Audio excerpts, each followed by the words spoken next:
యెహోవా సీయోనును ఆదరించుచున్నాడు. దాని పాడైన స్థలములన్నిటినీ ఆదరించి దాన్ని అరణ్య స్థలములను ఏదెను వనములే చేయుచున్నాడు. దాని ఎడారి భూములు యెహోవా తోటవలే అగునట్లుగా చేయుచున్నాడు.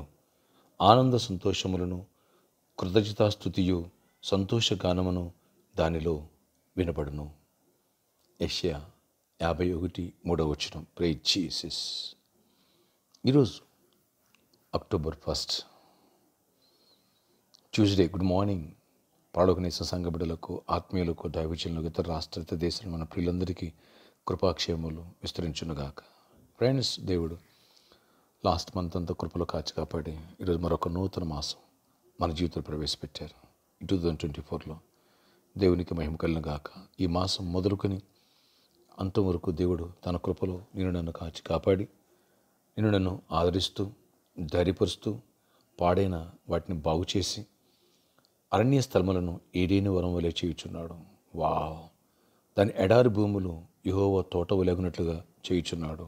అంటే ఏవైతే నష్టపోతున్నావో దీవెనకరంగా, ఎవరైతే పడిపోయారో తిరిగి లేవనెత్తి ఆత్మీయంగా బలపరిచి ఆర్థిక విషయాలలో అన్ని విషయాల్లో సమృద్ధిని, సంతోషాన్ని, కృతజ్ఞతాస్తుతులు అంటే దేవుడు చేసిన మేలును బట్టి స్తుతించేటువంటి ఆ దీవెనలు, సంగీత గానమును దానిలో వినపడును. Praise Jesus. ఇలాంటి కృప దేవుడు నీ జీవితంలో, మన జీవితంలో, ఈ పరిచయంలో, ఈ ప్రేయర్ లీగేషన్ ప్రతి బిడ్డ జీవితంలో ఈ మాసంలో జరిగించునుగాక. గొప్ప కార్యములు ప్రభు చేయునుగాక. నిన్ను ఏదైనా వనవలే దేవుడు దీవించునుగాక. ఏదైనా వనంలో ఏ కొదువు లేదు, సర్వసమృద్ధి ఉంది, దేవుని యొక్క ప్రజెన్స్ ఉంది. అలాగే దాని ఎడారి భూములను యెహోవా తోట వలె. నష్టపోయేది డ్రై ల్యాండ్ అనేది లేదు. ఇక అంతా సస్యశ్యామలమే. సమృద్ధి చేసిన ప్రతి పనిలో దేవుడు తోడేయండి, కృపనిచ్చి అన్ని విషయాల్లో దేవుడు ఈ మాసంలో ఆశీర్వదించి నెక్స్ట్ లెవెల్కి నేను లేవనెత్తునుగాక. మనల్ని పరిచయం లేవనెత్తునుగాక. ఆమె ప్రార్థన ఆశ్చర్యకరణ. ఎవరి ప్రార్థనకి ప్రతి బిడ్డను దర్శించండి. గడిచిన మాసం అంతా కాచి కాపాడు. ఈరోజు అక్టోబర్ 1. ఈ మాసం అంతట్లో కూడా నీ సన్నిధి తోడయించి నీ కృపాక్షేమాలు దయచేయండి. అపవాదికులు లయపరచండి.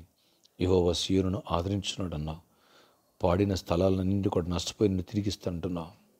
అయ్యా, దాని అరణ్య స్థలములను ఏదైనా వల్లే. అంటే నాకు దారి ఉందా, నాకంటూ ఒక జీవితం ఉందా, నేనంటూ పైకి వస్తానా అని అరణ్య రోదనతో డ్రై అయిపోయి అప్పుల్లో, సమస్యలు, ఇక బాగుపడే పరిస్థితులు లేవు అనేటువంటి ఎడారి భూములను ఏదైనా వల్ల యెహోవా తోట వలె అంతగా మమ్మల్ని దీవిస్తారంటున్నాం. అలాంటి సర్వసమృద్ధిని మాకు దయచేసి కృప చూపించి గొప్ప కార్యాలు చేయండి. నాయన పడిపోయిన వారిని తిరిగి లేవనెత్తండి. నాయన రక్షణ పొందిన రాకడికి సిద్ధపరచండి. వచ్చేవారు బాప్తీసాలని దానికి సిద్ధపరిచే పడేవాళ్ళని సిద్ధపరచండి. అన్ని విషయాలని కృపాక్షేమాలు తోడగించి గొప్ప కార్యాలు చేయండి. ఎవరికి జాబ్ లేదో వాళ్ళకి జాబ్స్, ఎవరు ఐస్ కోరుకుంటున్న ఐక్స్ ఇవ్వండి, ఎవరు ప్రమోషన్స్ ఇవ్వండి, ఎవరికి నెమ్మది లేదో నెమ్మదినివ్వండి, ఎవరికి సమాధానం ఇవ్వండి. నీ ఆశ్చర్యకాలు జరిగించండి. మంచి జాబ్స్ రావాలి. గవర్నమెంట్ సెక్టర్లో కూడా మంచి జాబ్స్ రిలీజ్ అవ్వాలి. ఆ బిడ్డలు పొందాలి. కృప చూపించి గొప్ప కార్యాలు చేయండి. ప్రతి ఒక్కరు అవసరాలు తెచ్చండి. ప్రతి ఒక్కరికి నెమ్మది సమాధానం దయచేయండి. అయ్యా, ఆశ్చర్యమైన కార్యములు జరిగించే దేవుడు నీవే. కృప బిజినెస్ పీపుల్ కూడా దీవించండి. ఆర్థిక సమృద్ధిని ఇవ్వండి. ఏ కొదువు లేకుండా చేయండి. కృపాక్షేమాలు ఇవ్వండి. ఇచ్చిన పాడి పండిన పశువులు అన్నింటిని దీవించి రైతులను కూడా ఆశీర్వదించి గొప్ప కార్యాలు చేయండి. ఎవరికి మ్యారేజ్ కలగాలి, మ్యారేజ్ అవ్వాలి. ఎవరికి గర్భఫలం పొందాలి, ఎవరు గర్భిణీ స్త్రీలు కూడా సుఖప్రసవాలు పొందాలి. అన్నింటిలో కృపనిచ్చి విద్యార్థులను, యవనస్తులను, చిన్నాలను, పెద్ద అందరిని దర్శనం దీవించి కృప చూపించి గొప్ప కార్యాలు చేసి మహిమిచ్చిందని. ఎవరి వ్యాధిగ్రస్తులు కూడా స్వస్థపరచండి. సీజనల్ ఫీవర్స్ని గద్దిస్తున్నాను, మీరు గద్దించండి. టైఫాయిడ్, మలేరియా, ఫ్లూ లాంటి ఫీవర్స్ ఏదున్నా సరే ఏళ్లతో ఈ ప్రార్థనకి పెట్టి బిడ్డలో వేళ్లతో తొలగిపోయి స్వస్థత కలగాలి, విడుదల కలగాలి. మరణకరణ వేళ్లతో కూడా స్వస్థపరచండి. అనిల్ రెడ్డి గారు అత్తగారిని కూడా దర్శించి ఆ తల్లిని కూడా స్వస్థపరిచి అద్భుతంగా విడుదల ఇవ్వండి. బోసోళ్ళ మదను కూడా స్వస్థపరచండి. ప్రతి ఒక్కరిని స్వస్థత, ఆరోగ్యం, క్షేమాన్ని ఇవ్వండి. ప్రతి ఒక్కరు అవసరాలు తీర్చండి. ఎక్కడైనా కాయండి. ప్రామిస్ ల్యాండ్ ప్రాబ్లమ్ని సాల్వ్ చేయండి. ఇక్కడ దగ్గరలో స్థలాన్ని సిద్ధపరచలేదు, సర్కస్ గ్రౌండ్ మాకు ఇవ్వండి. మీరు కృప తిరువండి రాజా, అద్భుతాలు చేయండి. ఈరోజంతా కూడా నీ దీవెన దయచేసి గొప్ప విజయాన్ని ఇమ్మని కృపాక్షేమాలు దయచేయండి. ఇంటర్వ్యూకి వెళ్ళిన తోడు అందరూ తోడేయండి. కృపనివ్వండి. యేసు నామములో ఆమేన్.